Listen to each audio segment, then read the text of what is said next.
Uh, and we will make sure that we share this with participants and the press outlets. And now I'm going to turn it over to Audrey. So Audrey, over to you. Thank you so much, Christy. Welcome, everyone. Thank you so much to the press for being here today. My name is Audrey Bourriaud. I am the founder of We the People Dissent, a local indivisible chapter. Um, Today, a broad coalition of local organizers and community leaders is here to be very clear about why we have come together to organize probably like one of the largest No Kings protests.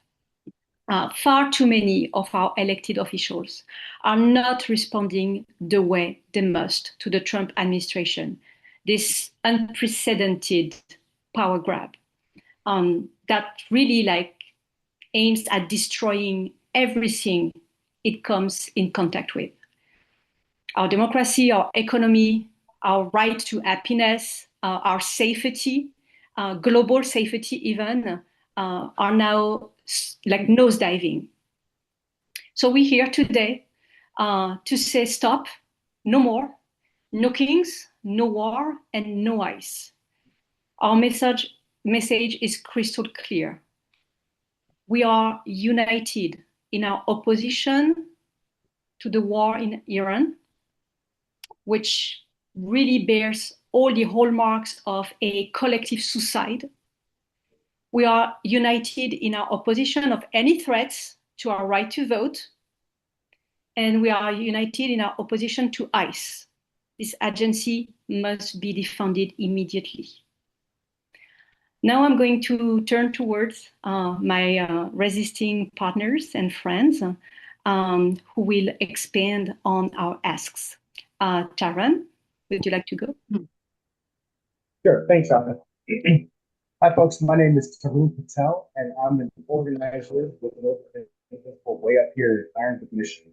And I'm here to say what people across this entire state already know in their bones. The concerns of rural Michiganders are the same as the concerns of Michiganders in Southeast Michigan.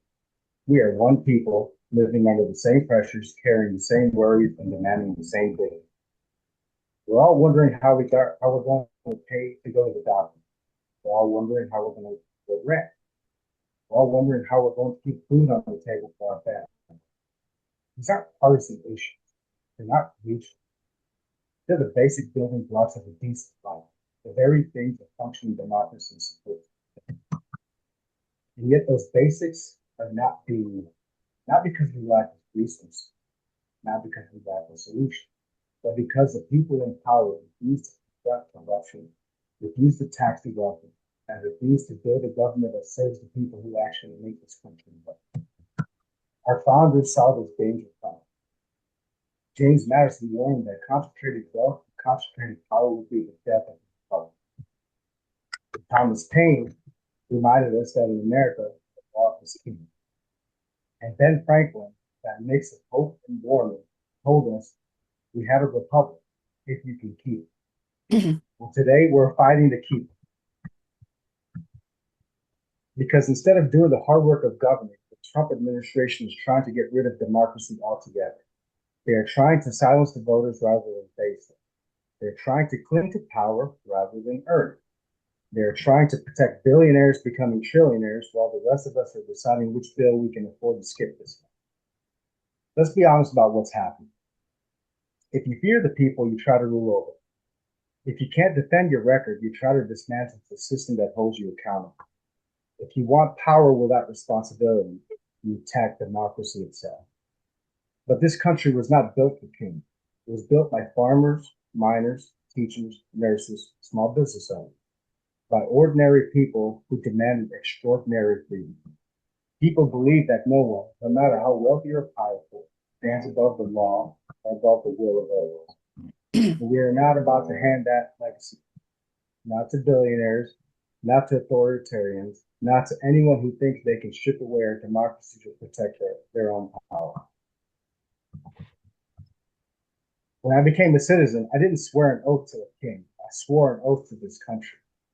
And come November, the voters will be heard, just like we will be heard this Saturday, just like we will keep being heard until this government once again serves the people, rural, urban, and everywhere in between. Because Michigan does not bow to kings. Michigan stands up for democracy, and we intend to keep our republic. Now I'll hand it over to my good friend, Sherry Massey. Thanks, Tarun. I'm a volunteer from statewide Indivisible Michigan, a coalition of around 100 groups around the state. We need to be honest here. One of the oldest tricks of tyranny is fear. Scare people, divide them, convince them that obedience is patriotism and silence is safety. And once again, that trick is being used to drag us into war. What's happening with Iran is not strategy, it's recklessness, it's chaos, it's leaders playing with human lives like they're disposable. Even insiders, people who were in the room, have walked away and sounded the alarm. They told us the truth. Iran was not an imminent threat. The treaties were working and de-escalation was happening. And those protections were being ripped apart anyway. Why? Not for safety, not for peace, not for democracy. Every step taken has made us less safe while setting the Middle East on fire again.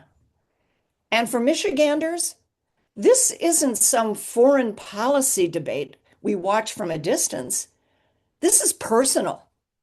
Thousands of people in our state have family in Lebanon, Israel, the West Bank, Gaza, places where bombs are falling right now.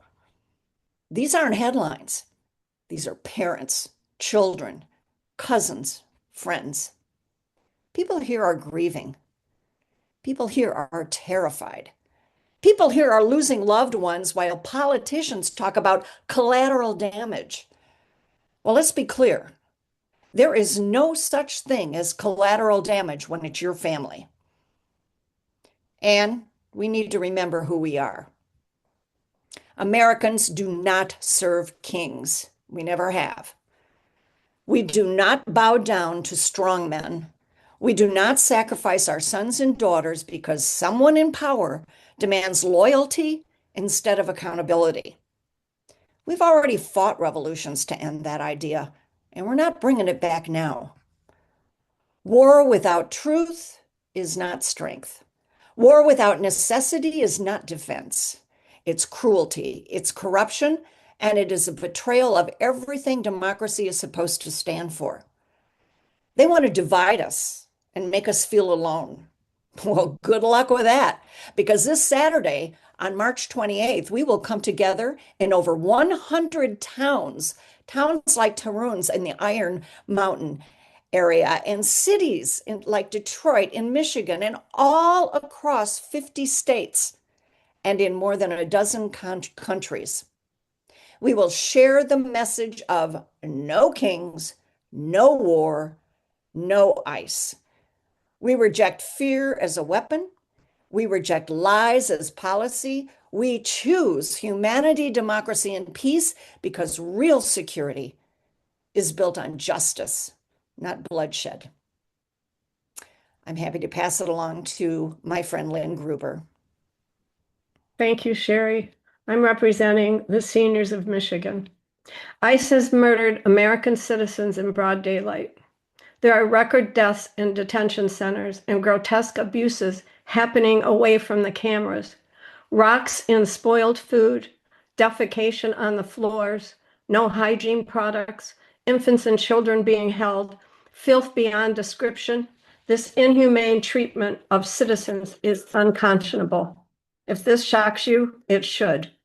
The Trump administration says they are expanding deportation facilities, but it is clear their real purpose is rounding up Black, brown, Asian, Latino women and children that they hate. Nearly half of those arrested and funneled into deportation have no criminal convictions or charges. Trump has detained the parents of more than 11,000 U.S. citizen kids. What happens to those kids now? The party of family values? No.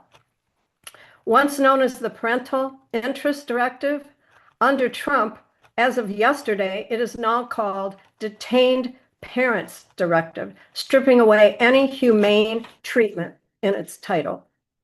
Seniors, including veterans, are aging forcefully for democracy, the democracy we've worked hard for and fought for decades. It's not an abstract concept.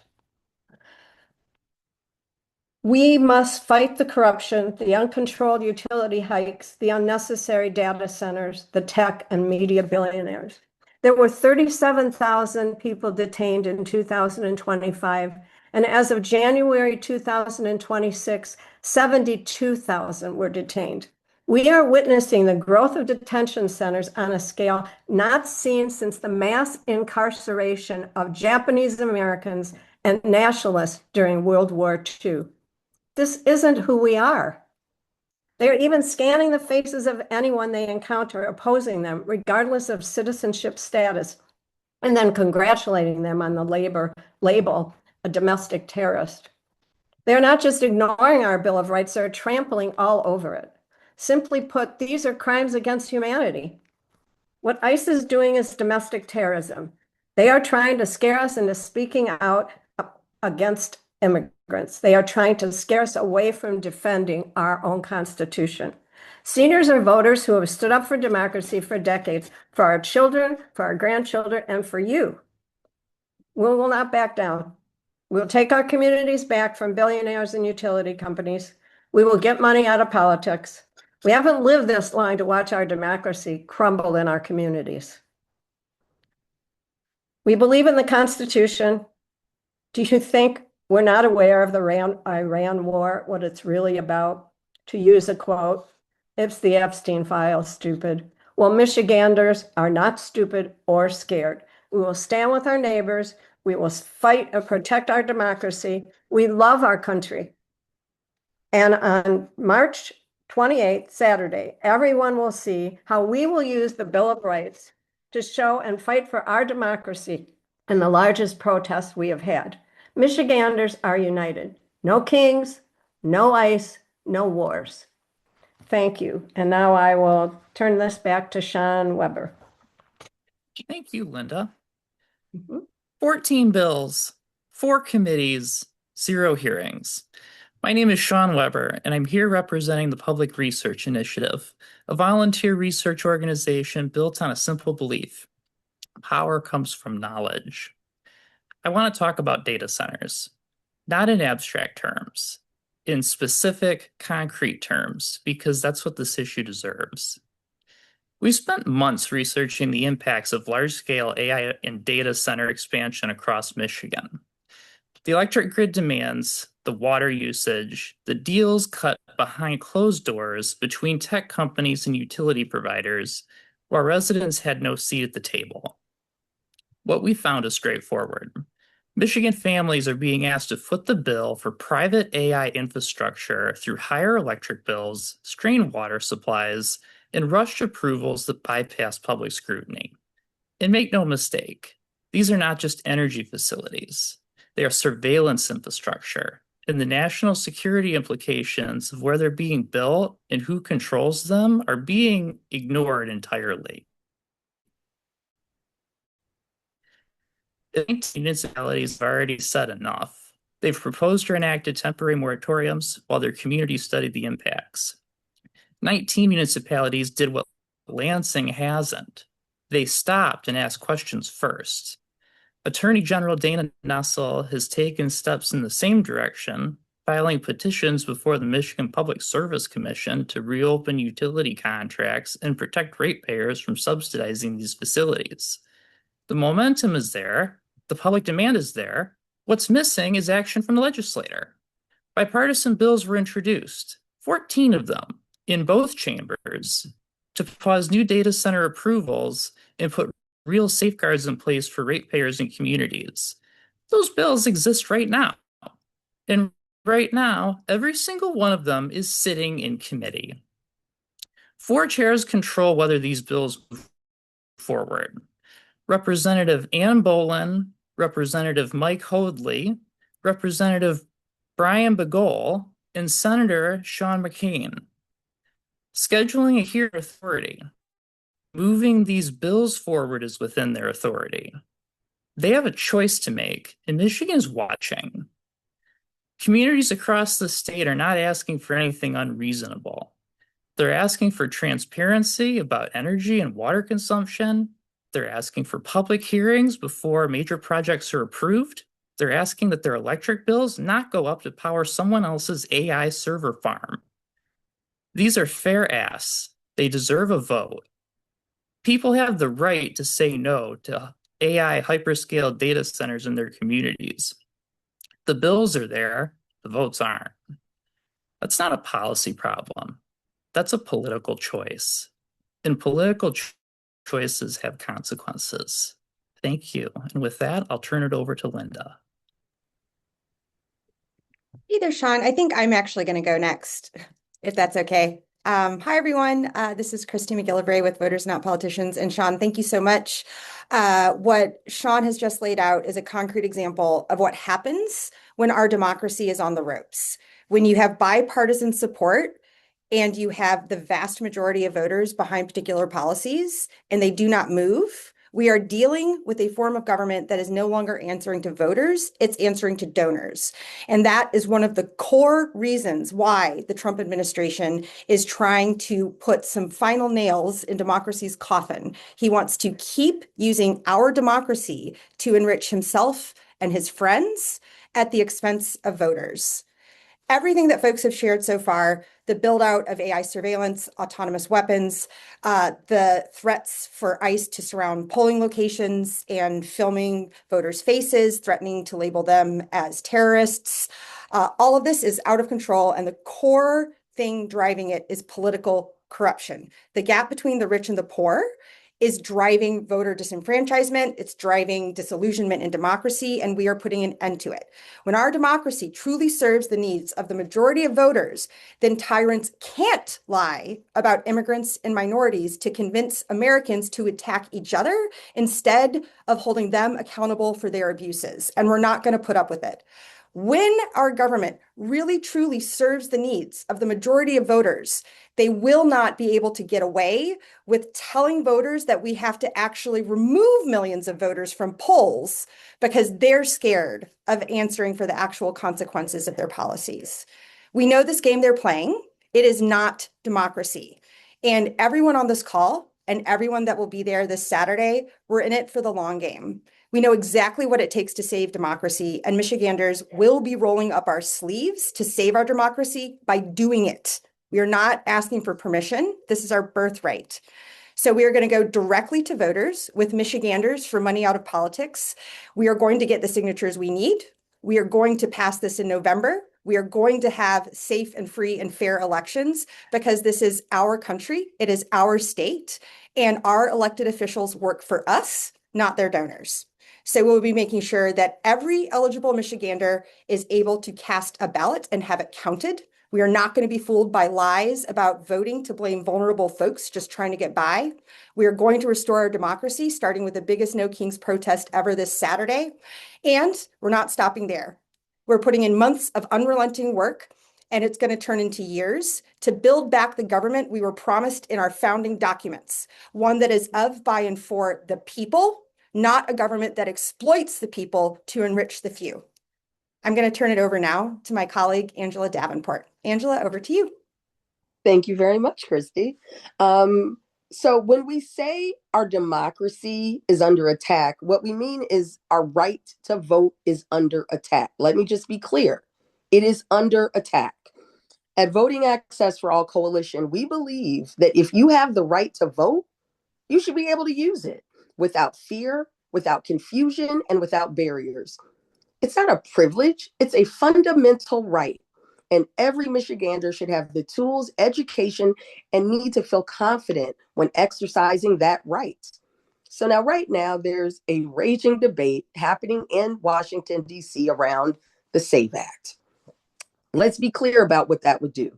This bill would remove millions of registered voters, force states to hand over personal data, and undo years of progress expanding access to voting. And it's not just happening in DC. We're seeing that same playbook right here in Michigan. An out-of-state billionaire has poured millions of dollars into putting a Michigan version of the SAVE Act on our ballot this November. Now, just like the federal SAVE Act, this would make people who've been voting for years prove themselves all over again, requiring documents many people don't have easy access to, and forcing them to show up in person, not because they're ineligible, but because barriers are being put in their way. This is just another way that our right to vote is being chipped away at. There's no justification for that. This is what voter suppression looks like. So this is just another example of how many attacks are coming against our right to vote. And when I say our right to vote, it's so powerful when you see the lengths that this administration, that people are going to, and it tells you everything you need to know. If they weren't afraid of voters, they wouldn't be working to remove hundreds of thousands of eligible Michiganders from voter rolls. And it doesn't stop there. We're hearing threats of ICE agents being present at polling places.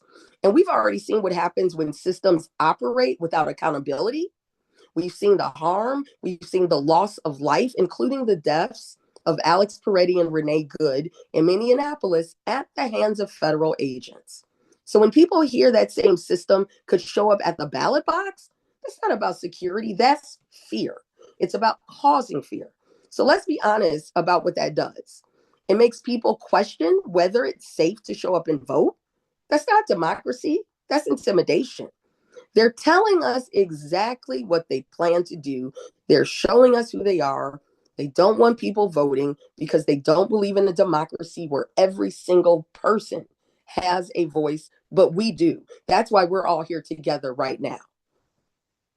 So we're not going to let them take that away. We fought too hard in this state to expand the access to voting. Michiganders have made it clear that voting should not be expensive, it should not be complicated, and it should not be out of reach. That's why we've seen overwhelming support for expanding the access to vote in recent elections, and we're not going backwards. We're going to make sure that every single Michigander who has the right to vote is able to cast a ballot this November. Because when politicians are afraid of voters, it says everything about what they are trying to push through. And let's be honest about what we're seeing: an effort to normalize war, an effort to expand systems like ICE that operate without accountability, and an effort to make people too afraid to show up and be heard. But that fear will not stop me, and it will not stop us. We won't allow policies, pressure, or outside influence to silence voters or keep Michiganders from the ballot. We have news for them. Deploying ICE agents to stop us from voting won't work. You don't get to decide who participates in this democracy. The people of Michigan do. And we won't allow policies, whether federal or here in Michigan, stand in the way of eligible Michiganders getting to the ballot this November. We're going to show up. We're going to make sure our communities have what they need. And we're going to protect each other in the process, because this democracy belongs to all of us. No kings, no war, no ICE. And with that, let me see. I believe the next person after me is going to be Russ Bellin. Am I correct? Or did we change the order? Hi, Russ. You are correct. Over to you, Russ.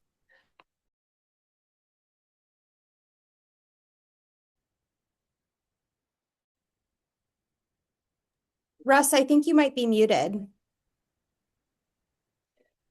Thank you. There you go. I want to emphasize some elements of Hey there, can I interrupt? Can Yes. he fix his picture? If there's any chance of him being used, he's got to move his head up so his face.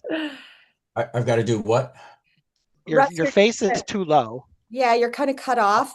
Okay. So, there you go. That's better. Does that work? Better? Okay. Does that work? He needs more. I mean, again, on television, you're going to need like a space below your chin. Okay. How about if I back up a bit like that? I just go for it, I guess. I don't know if there's anybody else from TV. Anthony, I want to make sure I do it right. I'm happy to do follow your guide. I think maybe push your camera down so that you have less headspace and more space under your chin, but don't cut off your head. Yeah, I did push it down as far as it would go. So that's better. I think you're okay. Thank you very much for your guidance on that. Thank Thanks you. for the coaching. All right, go ahead, Russ. Yes, indeed. And I want to emphasize several phenomena in the Trump administration that has been overlooked pretty much across the country.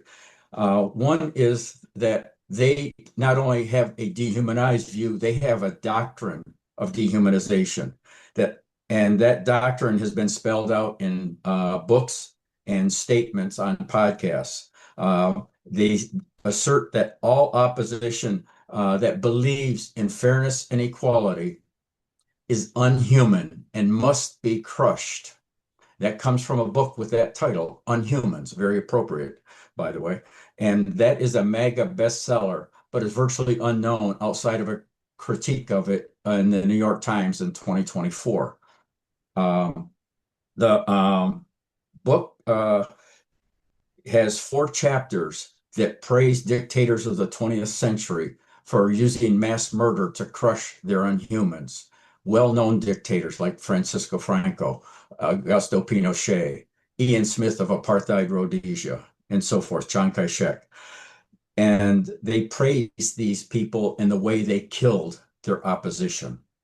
This book, as I said, is a bestseller in MAGA world, but it's also endorsed by J.D. Vance, published by Steve Bannon, and backed by other elements of the leadership in the Trump world. The New York Times criticism of this book in August of 24 was because of J.D. Vance as vice president endorsing a book that advocated mass murder. And I realize how extreme that sounds, but it's all in writing.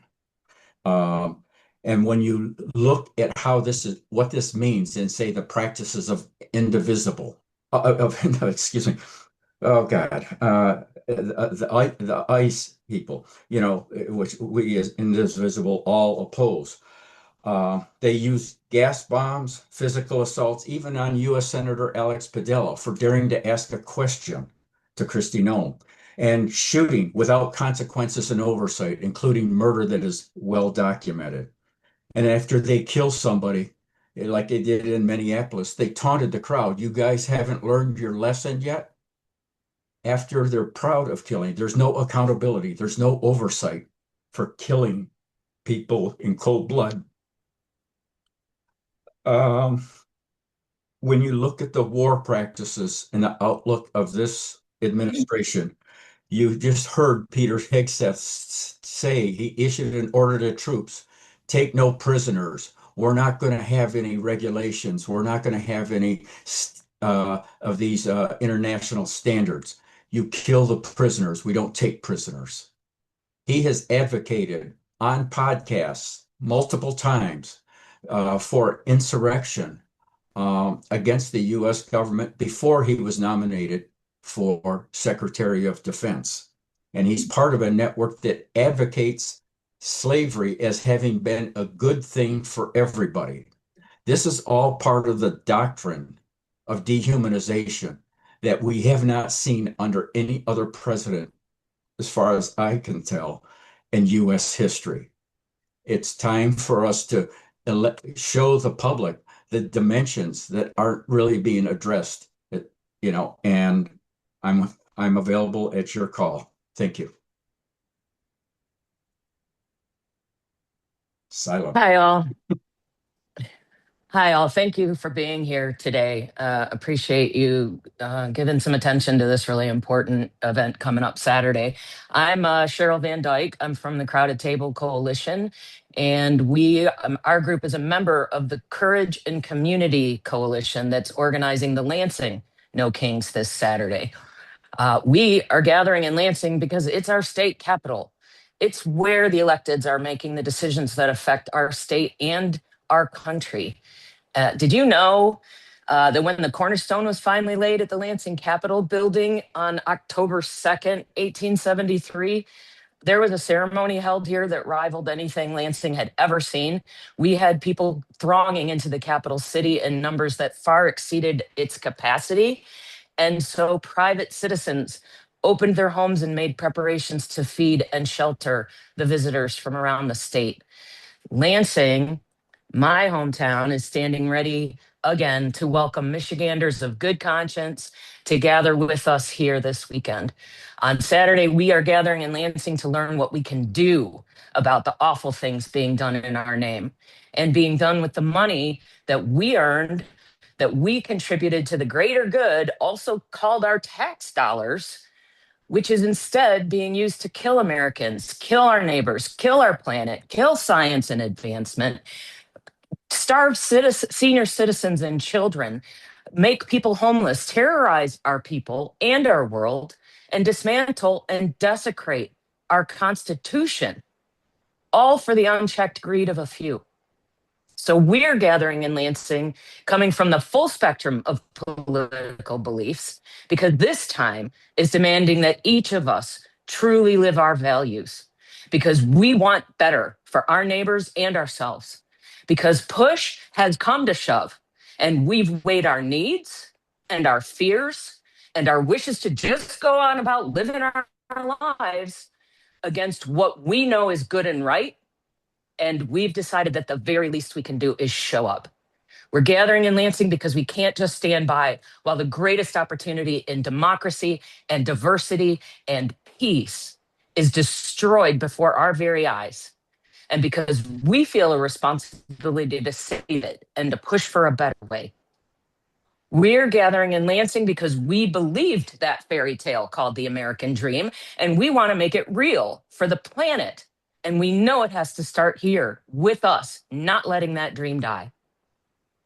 We are gathering in Lansing to experience for ourselves the growth of a movement that says once and for all, love your neighbor, do unto others as you would have them do unto you, and do what you will so long as you harm none.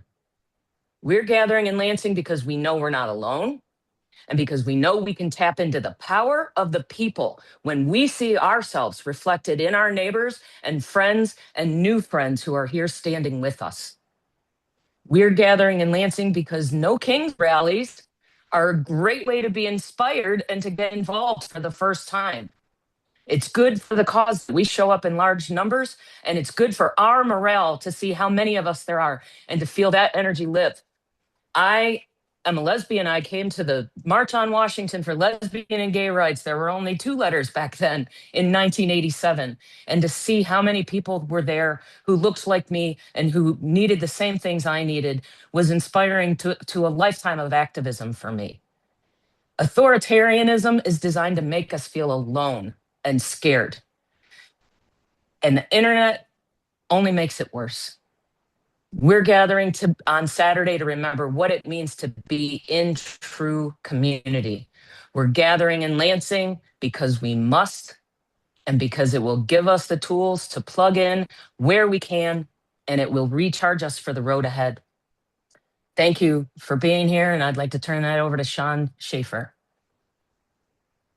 Good morning, and thank you for being here. My name is Sean Schaefer. I am the co-founder of By For, DC-based grassroots org working to get money out of politics and return to a government of the people, by the people, and for the people. I'm also here today on behalf of the Removal Coalition and the Impeachment Coalition, both of which are nationwide coalitions of organizations working to hold the Trump regime accountable. So I'll get straight to the point. Donald Trump's actions since returning to office have crossed the limits of presidential power and placed the country on a dangerous path towards authoritarian rule. From attacks on democratic institutions and election integrity to the use of federal and military power to abuse the most vulnerable, intimidate communities, and silence opposition, the actions of this president and his regime represent a direct threat to constitutional governance. The Constitution provides one clear mechanism for confronting abuses of power: impeachment, conviction, and removal from office.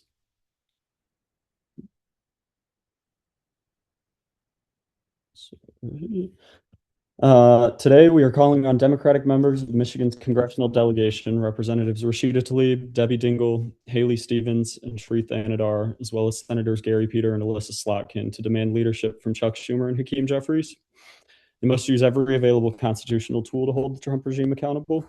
That means introducing articles of impeachment and forcing votes on those articles rather than allowing them to stall indefinitely in committee or leadership offices. And accountability must extend beyond the president himself. Any member of the administration who has violated their oath of office or abused the powers of their position must be subject to investigation and, where appropriate, impeachment proceedings. Violations of that oath are not merely political matters, they must also carry legal consequences.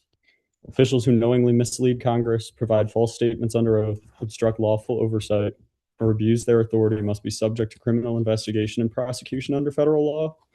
When laws are broken, those responsible must face the same legal standards as any other citizen.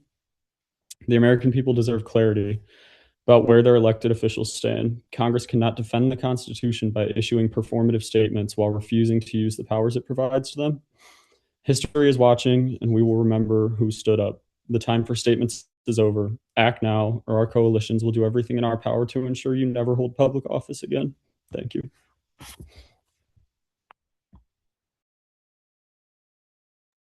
Thank you so much, Sean. Thank you so much for speaking, to be there. A last word. We are all seeing extreme suffering, both collective and individual suffering, across all our communities. So much so that for the rally in Detroit, we'll be having, for the first time, a chaplain area to help alleviate this suffering that we're witnessing every single day. It will be a first. We'll see how it goes. We are very excited to be there with our chaplains to see the good we can do. Christy, would you like to take it from here? Thank you. So we would like to use the rest of our time together to take questions from reporters. Reporters, if you would like to just come off mute and identify which news outlet you are with and ask a question, go for it. If you'd like to drop your question in the chat, that is fine as well. If I could have a question, this is Kyle Malin from MERS News. I had heard that there was going to be a No Kings rally outside of the Republican nominating convention this Saturday. Do you guys know anything about that? Kyle, I'm not aware of that. Are any of the other indivisible leaders here aware of that? Okay, we will, poke around, Kyle, and if we hear anything more, we will let you know. I think it is incumbent on all elected officials to defend the Constitution. That is why they are public servants. And so I think that the calls for accountability should extend to every elected official, regardless of party. Christy, what town is the nominating convention in? I have no idea. Kyle, do you know? Maybe Kyle knows. It's in Novi. Yeah, it's in Novi. It's in front of well, the, there is an organized No Kings event in Novi, and I cannot say that it connects at all to the nominating, but that has been planned for quite a while. Yeah. I'm checking right now to see if the location is the same, but yeah, I believe it's been planned for a good minute.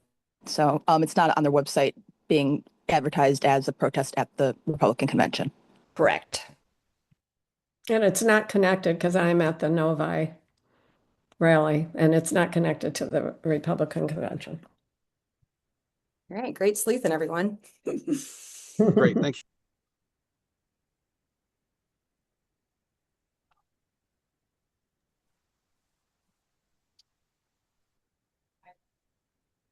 Any other questions from reporters?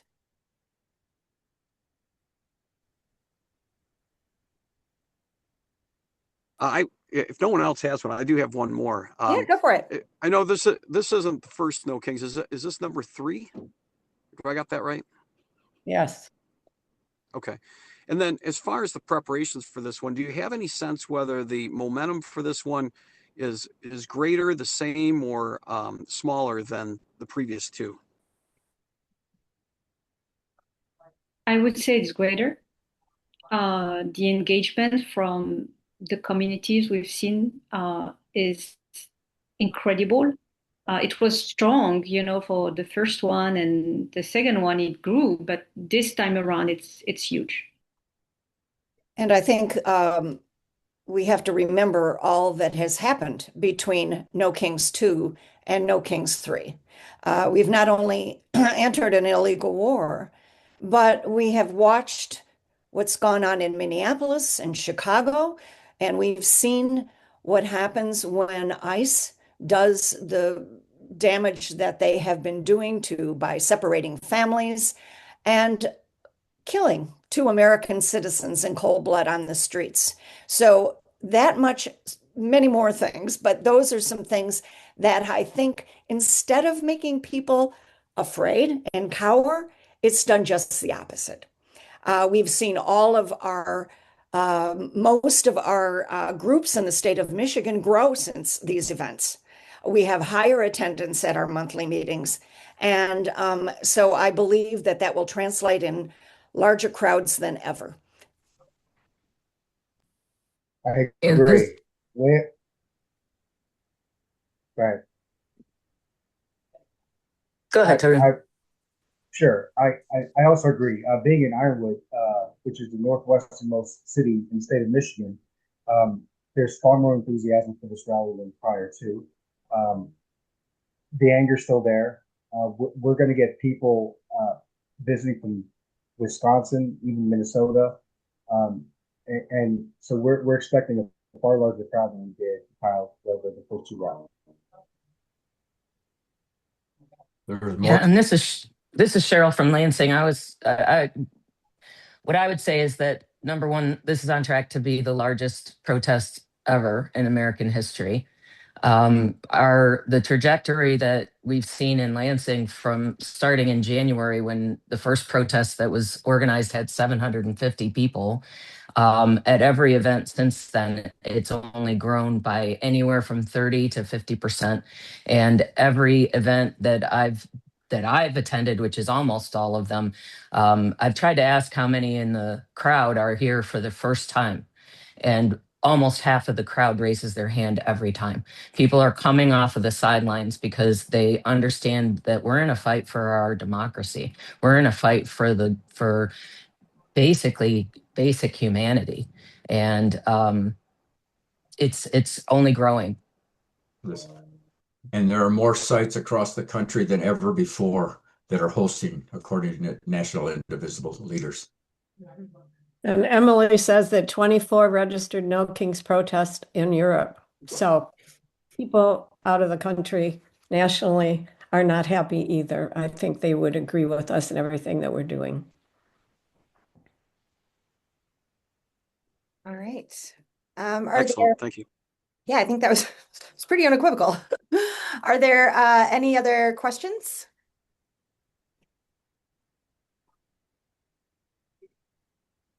Going once, going twice. Any requests for documentation? Russ, if there's anything you'd like me to send to all the registrants in terms of documentation, just email it over to me and I'll include it with the recording. Because I know that you've done some really important footnoted research. So send that over and I'll just include it. And on that note, there's contact information on the press release that'll be coming shortly. You guys will have the recording. If you have any follow-up questions, please don't hesitate to reach out. And if you have a specific question for someone who spoke and you would like their direct contact information, just let me know. All right. With that, we will see everyone on Saturday. All right. Thanks, everyone. Thanks, everyone. Good job.